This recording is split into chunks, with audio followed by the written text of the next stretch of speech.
Good afternoon, everyone. I'm Hank de Jong, the founder and executive director of Jonge Read. Welcome to the first webinar in our long-running seminar series. We normally present our seminar in a business breakfast format. In these diabolical times, however, with social distancing, we wouldn't want to risk any of our valued staff or valued referrers. So while you may miss out on a breakfast, at least you don't have to get up early and can hopefully watch with a tea or coffee in comfort. Thanks everyone for coming along virtually today.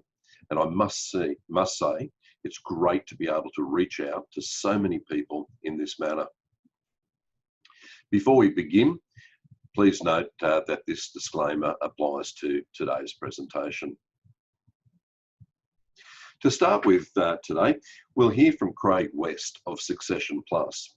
It's been great to have Succession Plus join us for our most recent seminar series and to have them as part of our first webinar.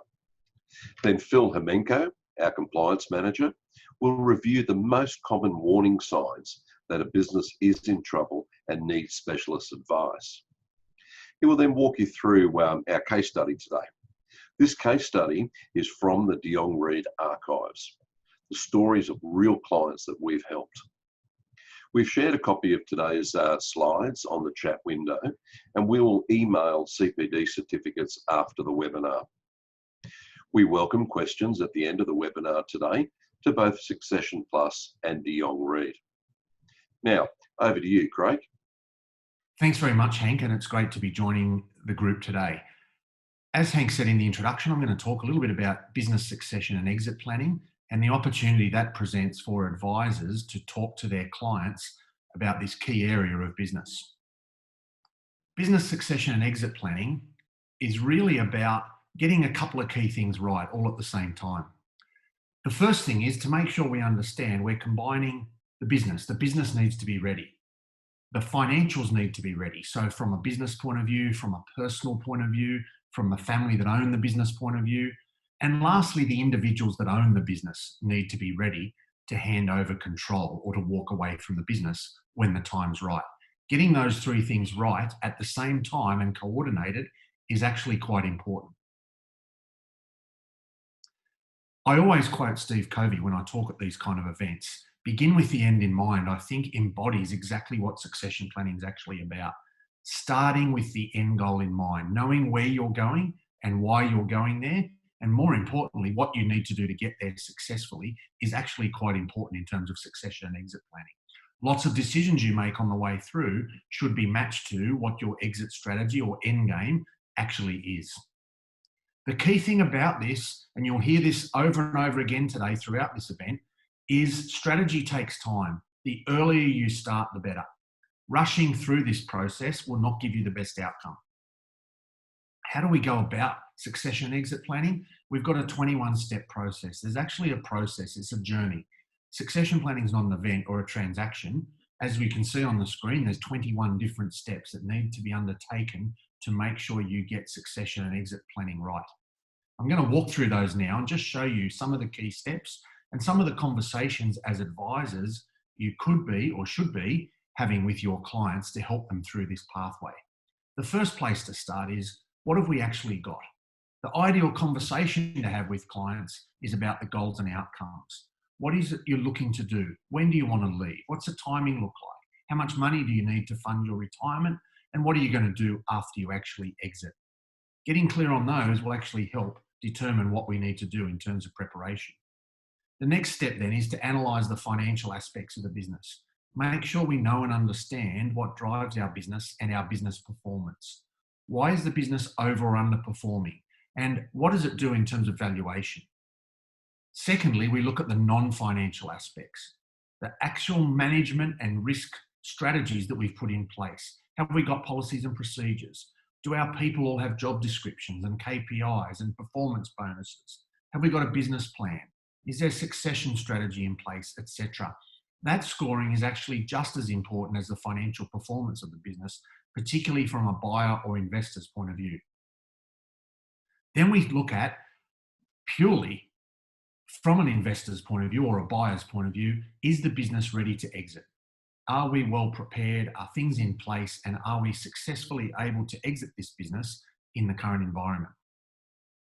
Then we get a report. We need to analyse the findings of that report to determine our valuation. And the important thing is it's not just about our valuation today, it's about our valuation potential going forward.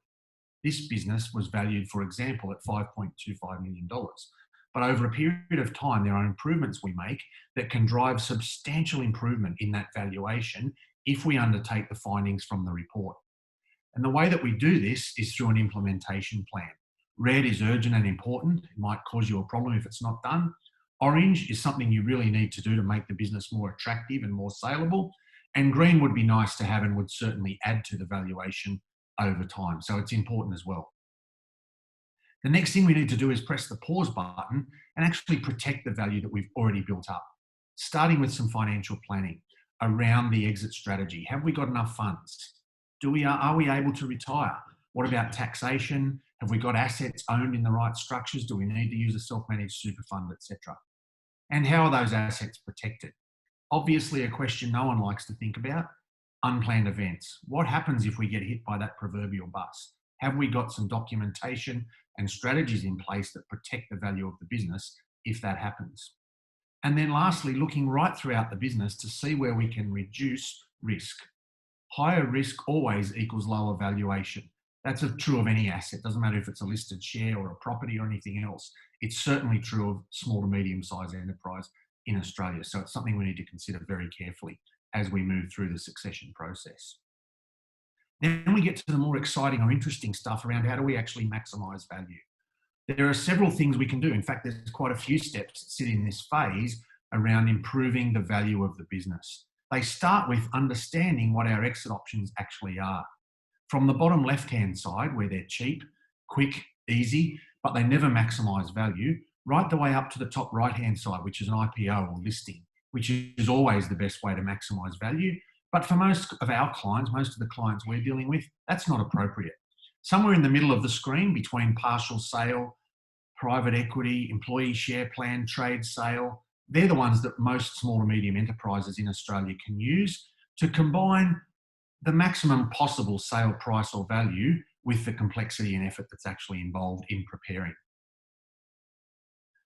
This is an interesting quote. It's very, very old, but it's about getting business owners to understand how do they improve the equity value of the business? What do they need to do to grow the value of the business? And that's not a conversation that most advisors have with their clients, but it's a really important one. To do that, we need to have a business model that matches that. If you've got a client that wants to exit their business for, let's say, $5 million in 10 years' time, because that's when they turn 65, then we know what that business needs to look like. We know how big it needs to be, what it needs to turn over, how much profit it needs to make, what systems and processes and procedures it needs to have in place to actually be able to sell successfully for that amount of money. But you have to have a plan to get there. Accompanying that plan is actually a financial plan as well. We know what the business needs to look like, turnover and cash flow and profitability. This financial planning model will actually get you to that point rather than getting to the end of the year and missing out and knowing that you're now not able to sell that business at that particular time or for that particular price. The next couple are really important.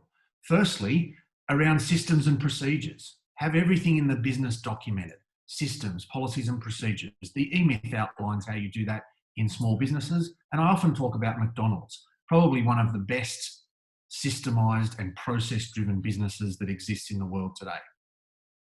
The next thing to think about is marketing and sales. This is becoming a bigger and bigger issue for buyers. They're asking about Google Analytics history, social media profiles, lead generation, and examining your CRM to see where your customers come from, how many of them return, etc.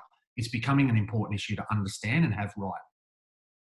Then we get into the corporate governance. Do you have a board structure? Have you got advisors? Great role for advisors to play for family-owned businesses is to actually sit on the board for their clients, to manage the corporate governance process, reporting, minutes, board structure, etc., to make sure this is handled well. Equally importantly is to get the employees on board.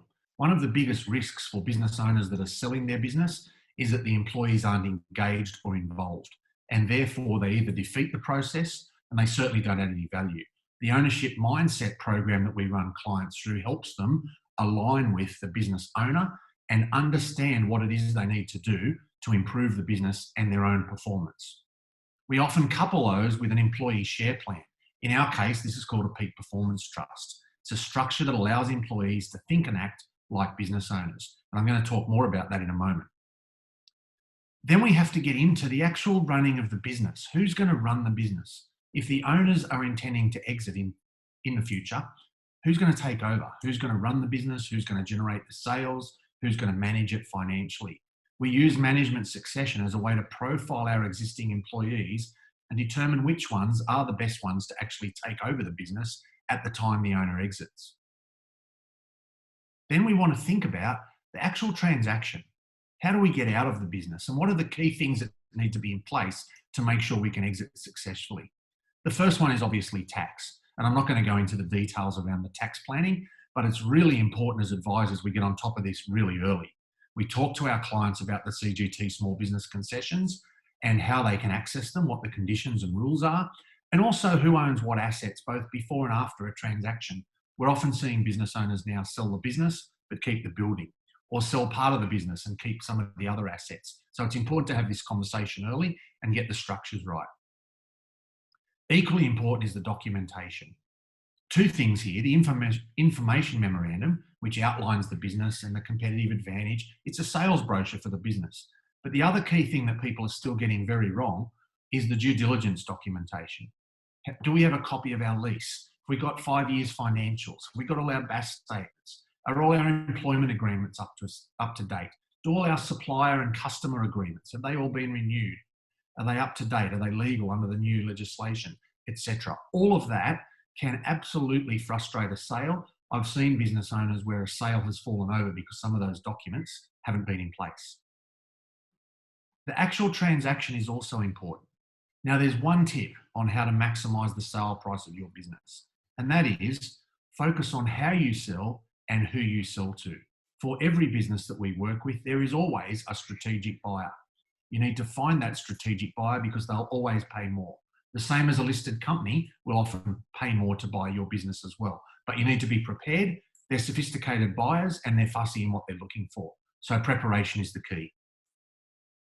Then we've sold the business, hopefully, and we've successfully retired. We need to think about a couple of key changes. Firstly, as a business owner, typically when the business needs money, you put it in. When you need money, you take it back out. You can't do that anymore. That's now all changed. You've actually earned the last dollar you'll ever earn from that business other than investment earnings. And so the investment planning becomes very important. The other thing that's very important is what are you actually going to do with your time? I have a well-known business owner here in Sydney. I sold his business several years ago for about $20-odd million. Very successful financially, very well off. And I asked him what he was going to do when he exited the business. And his answer was, I want to play the top 10 golf courses in Australia. And I simply said, Phil, that's only 3 weeks. You can play the top 10 golf courses in 3 weeks. Then what are you going to do? You're only 65. Life expectancy says you'll live till 80 or 85. That's 20 years, not 3 weeks. You need to think about what you're actually going to do after you exit or succeed out of the business. Then we have to think about asset protection. We've now got a different problem. We've got a check or a payment or shares or something where we've exited the business. We have to protect those assets. We've often got children or grandchildren. We've got blended families. We've got children that have been divorced, etc. That becomes an interesting problem from an asset protection point of view. And lastly, estate planning. How do we manage to make sure our wills and our powers of attorney and all those documents are up to date and actually provide certainty about what's going to happen if and when, and it's not if, it's actually when, something does happen down the track. Now I just want to talk about employee share ownership plans. They're becoming far more popular for a number of different reasons. They're actually about providing employees with a pathway to some kind of ownership stake. This aligns employees much better with the business and the business owners. And it can be, if designed successfully, it can be a win-win-win. That is, the business is better off, the existing owners or shareholders are better off, and the incoming employees are better off. And that's just about how you design the plan. They're becoming a practical solution for a couple of areas. The first two are in succession planning. Firstly, to help sell the business. You can actually sell the business to your employees. And I've got several clients that are in in the process of doing that right now. The other thing that's important is to retain key people. So if you're going to sell the business externally to an external buyer, one of their key issues or key concerns or key risks is going to be the key people within the business. How do I know they're actually going to stay after a sale? An employee share plan can solve that problem. Obviously, they're good for productivity and employee engagement. They're also a great way for owners to extract cash from the business prior to retirement. Well before they're actually due to retire, they're a very tax-effective tool to extract cash leading up to retirement. Interestingly, in terms of staff retention, which was a big issue for businesses, not quite double, but close. That typically an employee share-owned company has nearly double the retention of a non-ESOP company. And that's Australian research from Computershare a couple of years ago. It's quite definitive. It's not close. Then we want to talk about the structure that we use. We've designed a particular structure called a peak performance trust, which is an employee share plan structure for business owners to lock in key employees, reward them in terms of performance improvements and productivity, and also allow them to buy equity without needing to be funded. Then we look at an example. This is Smith Engineering, where we've got John and Jane as the shareholders. They've set up an employee share plan, which sits there in the middle of the screen. It's a corporate trustee, and it's Smith Engineering Peak Performance Trust. In our example, we use a profit benchmark, $500,000. The business has performed better than that, so we're actually able to share a percentage of that into the employee share plan, which is down the bottom in the middle. The company, Smith Engineering on the left, writes a check for $20,000. That actually gets paid into the employee share plan. And the only thing the employee share plan is actually allowed to do is to buy shares in Smith Engineering, which it does from John and Jane. The money ends up with John and Jane because they're the sellers, and the employees that we've invited in now own shares in the business. That mechanism can continue to work year on year until either the employees own the whole business, or they might only own 20% of the business if we're selling part of it to our employees. That allows them to fund the acquisition. And importantly, if they leave the business, because it's an employee share plan, they can no longer own shares. That creates the mechanism by which we retain employees and lock them in a nice way, of course, to the business. A couple of key things we need to think about when we do an employee share plan. How do we get people in? So what eligibility criteria? Typically, we might want them to work there for 12 months or 2 years before they can join. Then we've got some benchmarks. Firstly, profitability, but also we can put in things like personal performance or KPIs that we're looking to improve within the business. Obviously, if the employee leaves, they're automatically disqualified. And in most of our plans, if they leave early, there's also a discount. So they get penalised, if you like, for leaving early. I hope that's been helpful and useful. And I encourage you, if you've got questions or further queries, please contact us afterwards. But thank you for the opportunity to join you on this seminar. I hope that's been helpful. Thank you so much, Craig. I'm sure we all found that presentation very useful and have plenty of take-homes. Hi, I'm Phil Homenko, Jonge Read's Compliance Manager. Now, we often get asked, what are the early warning signs that a business is in trouble and needs specialist advice? To be honest, sometimes there is no warning. A major debtor goes into liquidation. The business faces an unexpected legal claim. Partners have a falling out. There's a worldwide health pandemic. Things just happen. What we see in a lot of these cases is that when something major or potentially catastrophic happens, the business just keeps trading on. There is a problem, but the action is about treating the symptoms rather than looking for a solution. So, cash flow comes under pressure, legal and professional fees mount. Management attention is taken away from the business. So if something happens, the sooner your client gets advice, the better. This can be a great opportunity to truly add value for your client and become a trusted advisor for life by identifying the signs and ensuring your clients get the specialist help they need. I'm not sure how ostriches have made it this far, but I'm not sure that sticking your head in the sand is a good strategy. Sometimes, though, there are warning signs. We spoke earlier about unforeseen, catastrophic events. More often than not, though, it's not a one-off event, but a progressive downward spiral. So not a car crash, but more of a slow bleed. Whether it is a big event or a slow decline, these businesses need help. And we see the same sorts of situations coming up again and again.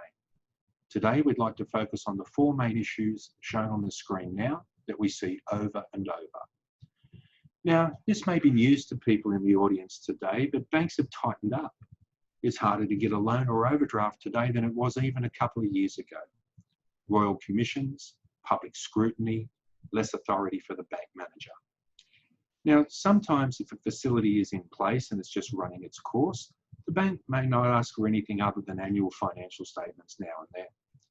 If the facility is subject to annual or periodic reviews, ends an interest-only period, or is subject to reporting covenants, they probably will. The bank asking for more reports is usually not a good thing, especially if it was not part of the original approval conditions. If the bank finds out their borrower has tax arrears, they often get a little bit less willing to help out here and there. Now, we don't expect that banks are going to aggressively pursue borrowers right now. We also don't think they're going to be aggressively seeking to increase their loan books either. Lenders are more risk averse in an uncertain business environment, and we're certainly seeing that in today's market. If a business tries to refinance to another bank, the new lender would want to see the ATO running balance account. The ATO now also has the power to lodge the defaults on credit records in some cases. Banks are very reluctant to refinance a problem debt from another lender. What do you think they would say about refinancing when they saw tax arrears? This can further limit financing options. So the key take home here is that it is highly unlikely that a business could refinance to a major or even a tier 2 bank if it has tax arrears. While refinancing may be possible from a smaller lender, there is a clear cost in higher interest and fees. Now, there are lenders out there that advertise that they'll lend to businesses with tax arrears, and we'll talk a little bit more about this in a moment. Most of the businesses that we help have fallen into arrears on statutory obligations.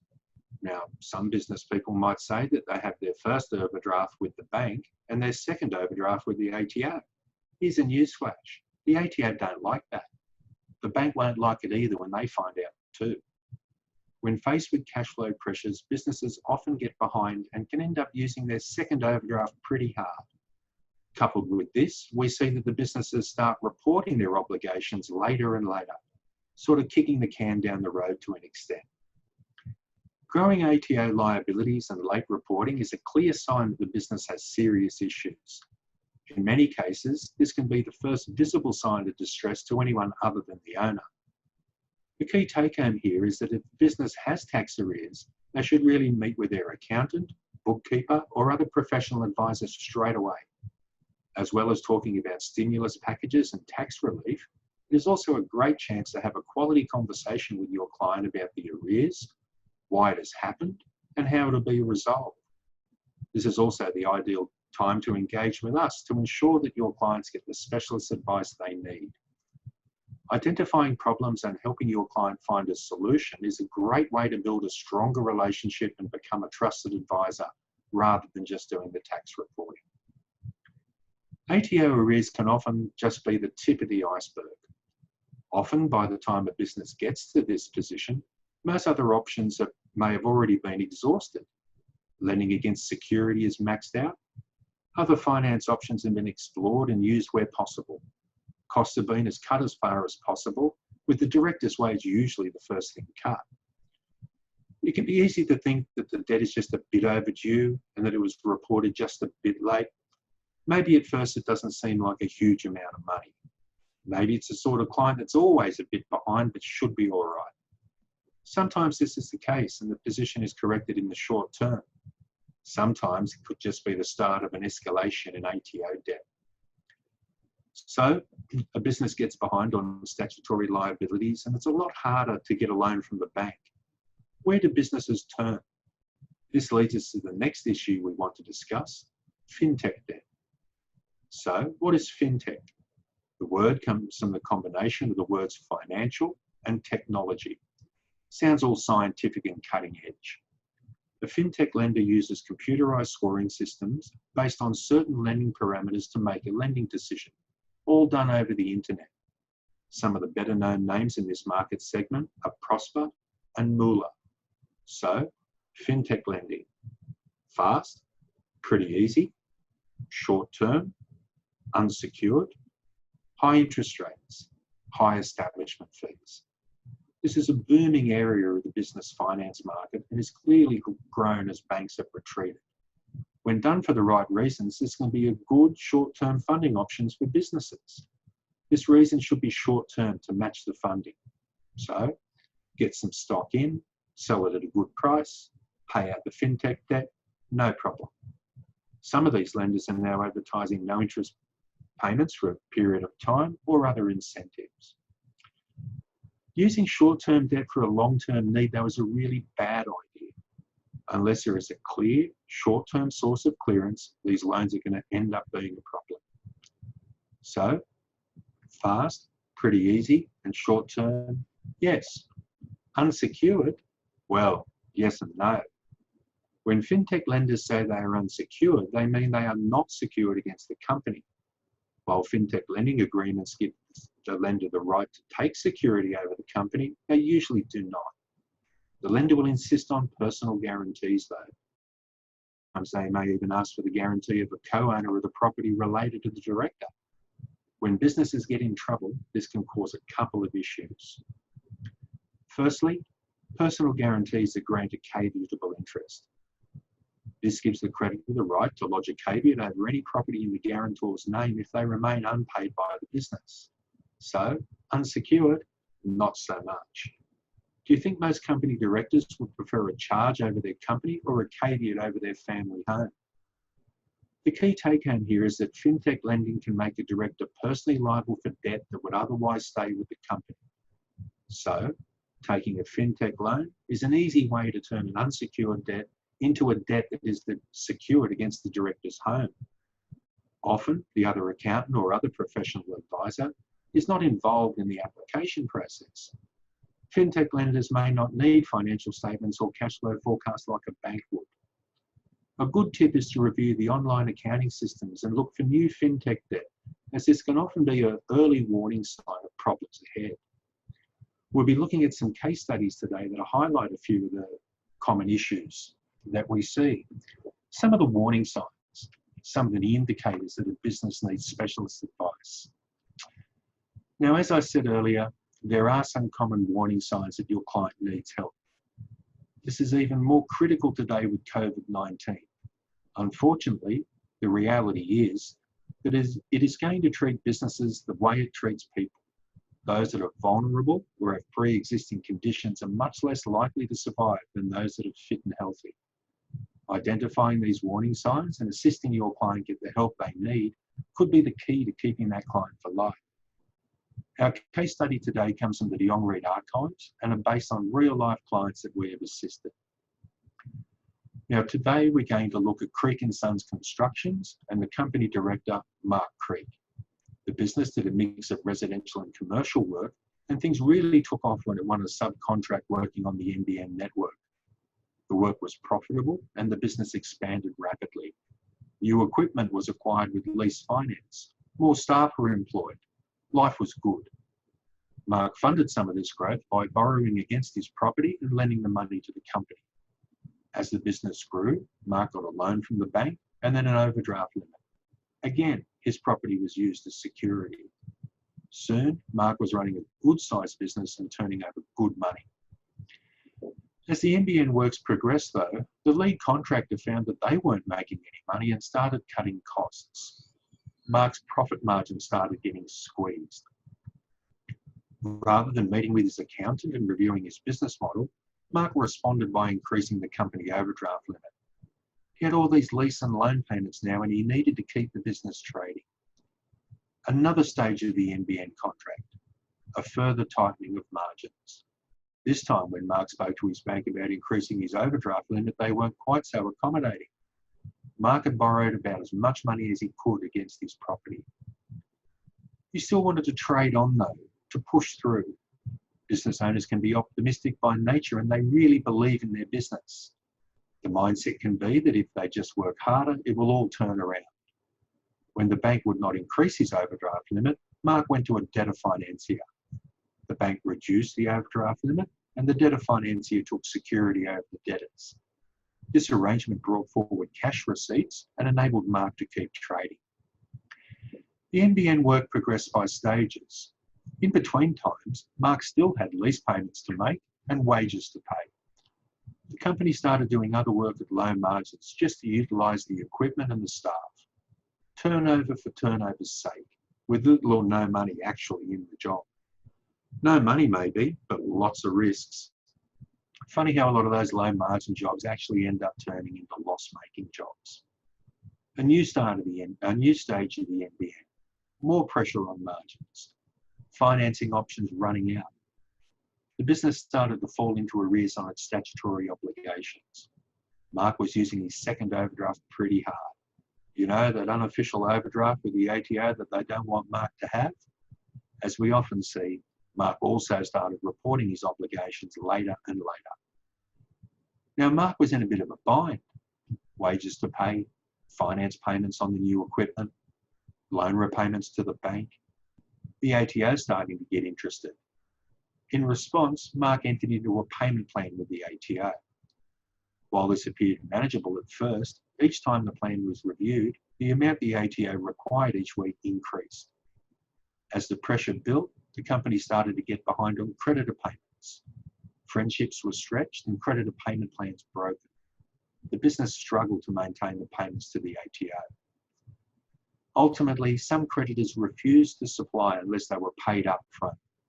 The ATO were chasing overdue payments under the plan. In desperation, Mark started looking at other funding options. A quick Google search and Mark had found a way to keep going. Fintech debt. Mark got a Fintech loan of $60,000 and used it to pay a few creditors and catch up a bit on the ATO payment plan. The Fintech loan kicked the can down the road, but the fundamental problems of low margin work and large legacy debt were not addressed. All Mark had done was buy some time. He'd still not met with his accountant or reviewed his business model. The Fintech money was soon exhausted and another round of payments due to be made. Now, Mark battled on for as long as he could. In fact, he'd stuck his head in the sand and just ploughed on. Mark didn't see any option other than to keep going. He wasn't really listening to advice and he didn't really have a clear plan on how he turned it all around. Finally, as his problems mounted, Mark met with his accountant who convinced him to meet with Jonge Read. We met with Mark and his accountant at her office. At that first meeting, Creek & Sons' position looked like it as it is shown on the screen now. Now, a few things to consider. Mark had told us he guaranteed a few trade creditors, but not a lot. Retentions were related to defect liability periods and were due to be released in the short term. The bank had security over Mark's property. The debtor financier had security over all of the debtors. The debtor finance facility was a bit out of whack due to some disputed invoice. Importantly, not all ATO obligations were reported on time. PAYG of $50,000 and superannuation of $30,000 had not been reported within the prescribed timeframes. Finance commitments were largely up to date, but creditor payments were seriously overdue. Now, Mark had no security for the loan he had granted the company. As you can see, he's owed more money than the bank. You better believe that the bank had security over the company for their debts, though. So that's what the company looked like. You can see that by sticking his head in the sand and just trading on, Mark's problems have just gotten bigger and bigger.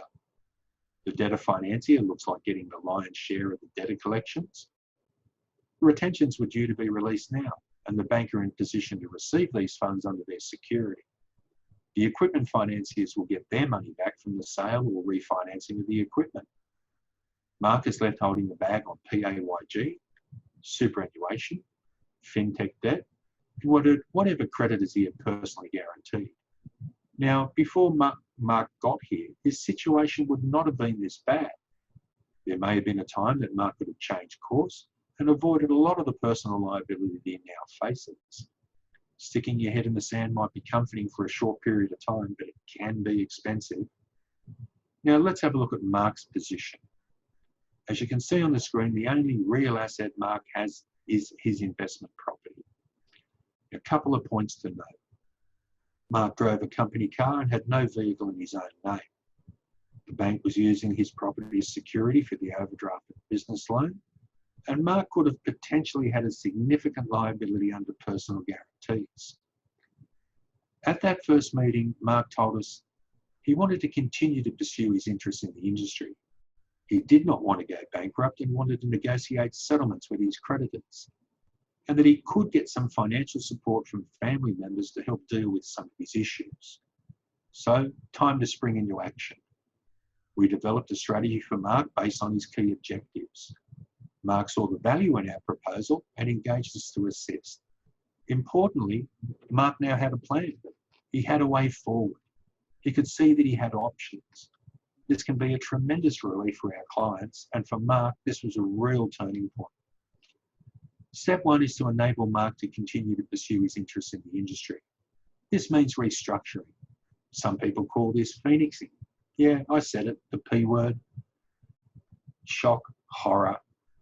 All phoenixing means is selling the assets, goodwill, and intellectual property of the company to a new trading entity. The new company then trades the business. So like the mythical phoenix, the new business rises out of the ashes of the old.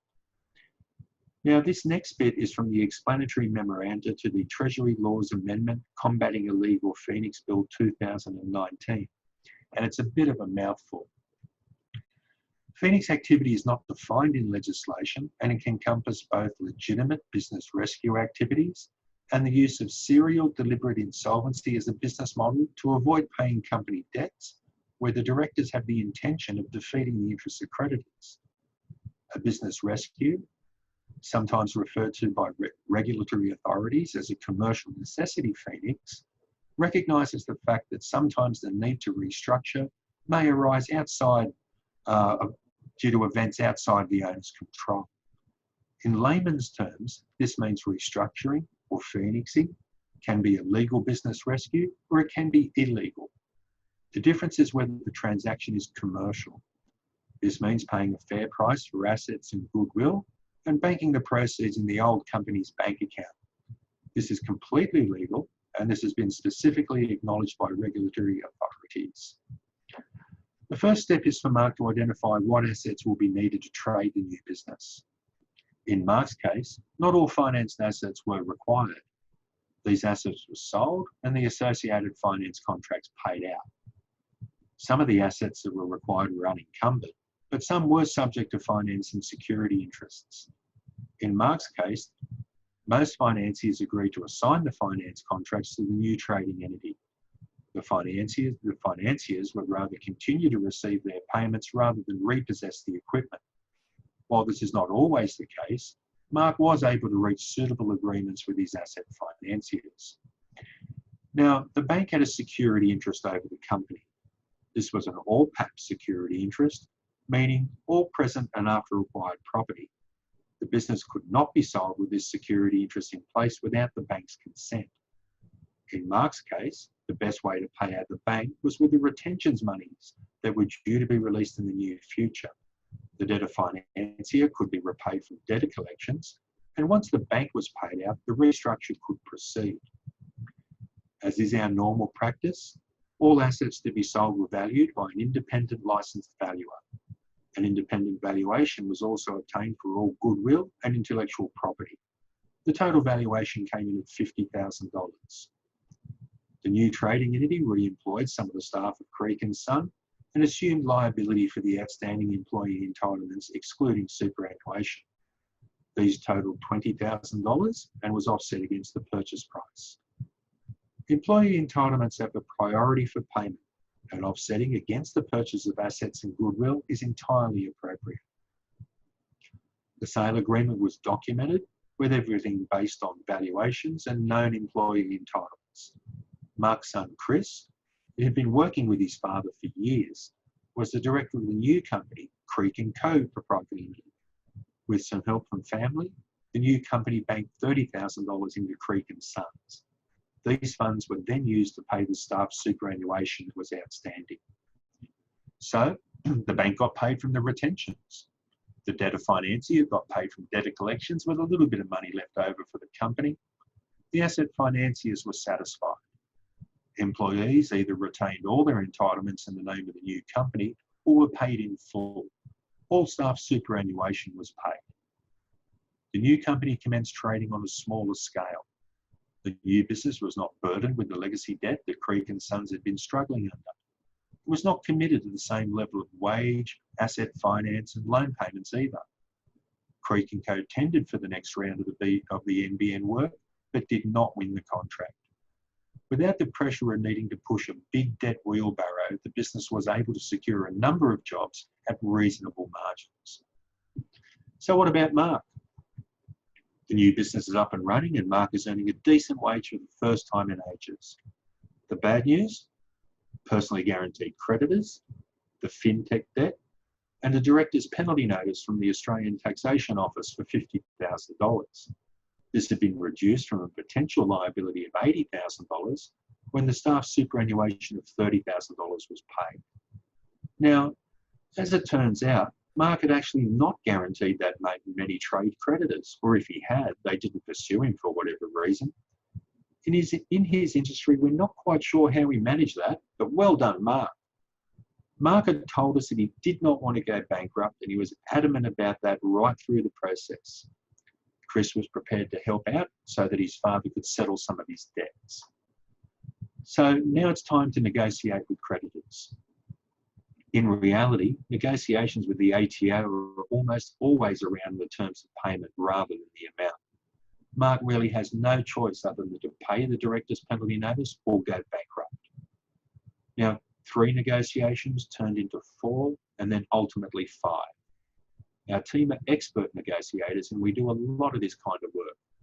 We conduct a detailed assessment of the likely return to creditors if they were to pursue Mark into bankruptcy and show them that the offer that Mark is making would provide a better return. In Mark's case, he had some equity in his property, but little else in the way of assets. The problem with the negotiations of this nature is that you need to get pretty much everyone to agree to a deal. Sometimes people can be unreasonable or things can get personal. Sometimes you run into company policy. Sometimes the issue can be debtor insurance or a collection company that has just bought the debt. Whatever the reason, sometimes people just say no. While agreements were reached with a number of parties, one of these creditors was just a brick wall. The minimum amount they would accept was just beyond Mark's capacity to pay. The Fintech lender then lodged a caveat on Mark's property. Nasty things, caveats. Once they go on, it can be really hard to get them off unless the creditor is paid. The creditor will want to be paid the cost it took to put the caveat on and then take it off again too. The debt can also continue to accrue interest while it is there as well. So, while 4 out of 5 creditors agreed, Mark now faced a dilemma. The source of the settlement offer was to be from family members. If Mark settled with the 4 creditors who agreed, he'd still have no way of dealing with the creditor that rejected his offer or the caveat on his property. Then there was still the director's penalty notice of $50,000 to consider. After a lot of discussions with our firm and a good deal of soul searching, Mark made the difficult decision to prepare for bankruptcy. Now, after selling the drag car for substantially less than was originally thought, the only asset Mark had was equity in his property. Less equity now that a caveat's been lodged. As you can see on the screen, there is $40,000 of equity in the property. The property value was confirmed by an independent formal valuation, and Mark entered into an agreement to sell his current and future equity to his son, Chris.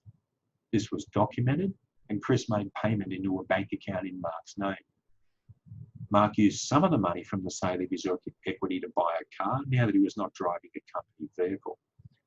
After he paid some personal living expenses, he entered into bankruptcy with a private trustee.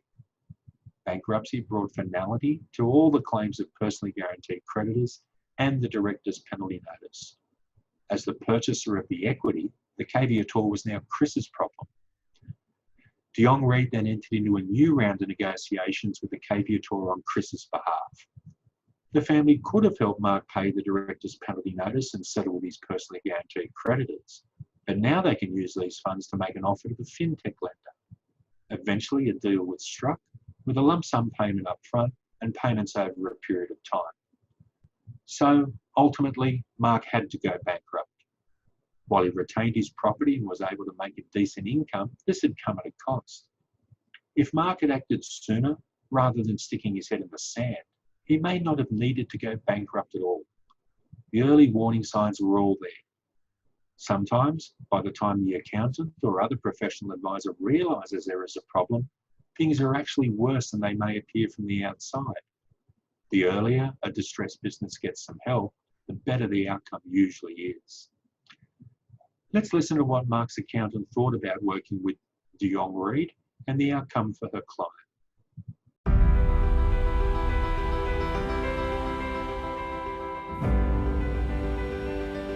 We refer clients to Jonge Read because at Adrian's we expect to give our clients really high quality. We're really happy with the results that we get, and not only that, we are involved in the process with the client and with Jonge Read, and the communication is always excellent. We know what stage the client is at and what the next steps are, so everyone is on the same page. In regards to the result for the client recently, it was absolutely fabulous result. We knew that the business couldn't survive the way it was operating. The change in the process, I think admitting that he'd grown a business too quickly and he didn't realise that he was not in control. Being able to reset and effectively morph into a business where he could control the situation meant that he could actually have his lifestyle back. The owner has been able to come out of it. He's working in a strong business now, and he's regrouping. But not only that, he actually said to me the other day that he's never been happier. You know, that's worth its weight in gold.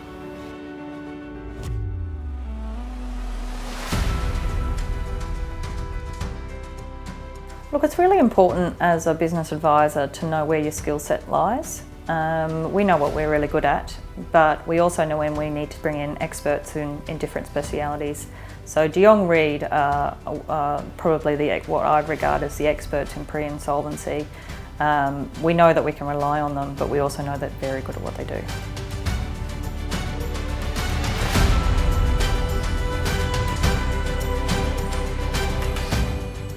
So that was Kimberly, and you heard yourself what getting a specialist advice meant to both her and her client. Without a well-managed strategy, the business would have ceased trading. Kimberly has not only retained Mark as a client, he's now happier than he's ever been. To me, it sounds like Kimberly has the client for life. Some proactive steps from our key take-homes today can help you identify problems even earlier. As we've seen today, sometimes the first visible signs are just the tip of the iceberg. To us, some real siren and flashing light issues are overdue and late reported ATO obligations and fintech debt. Reviewing online accounting systems and looking for fintech debt, or engaging with clients with tax arrears may be the key to keeping that client for life. In many cases, these are the signs that the business needs specialist advice and help right now, and that this advice is probably already overdue. With the recent government relief packages announced, there may be a lot of businesses out there that are waiting to see what happens. A lot of these businesses may already have been teetering on the edge for some time. So they could apply for a loan from the government, get some tax relief, or help with wages. Whilst these measures are important, are they going to fix the problems that the business already has? Maybe, but not in the long term. The time available now, with the lengthening of the time to respond to creditor recovery actions, is precious. Sticking your head in the sand to wait and see what happens and just trading on will come with a cost. This time could be critical in developing and implementing a strategy that will ensure that the business has a future after the current crisis has abated. In all seriousness, we've never heard a client say, "You got me specialist help too soon." We've heard the opposite lots of times though. "If only I'd gotten help sooner. If only I'd known that there were options." The best relationships we see between clients and their professional advisors are those where the advisor saw the early warning signs and got the client the specialist help they needed straight away. That's the advisor that saved the business or saved the family home. This brings us to the end of our webinar today, and we really hope that you found this interesting and can use the take-home messages we discussed. Use this as a resource and maybe talk through the options that may be available for your clients.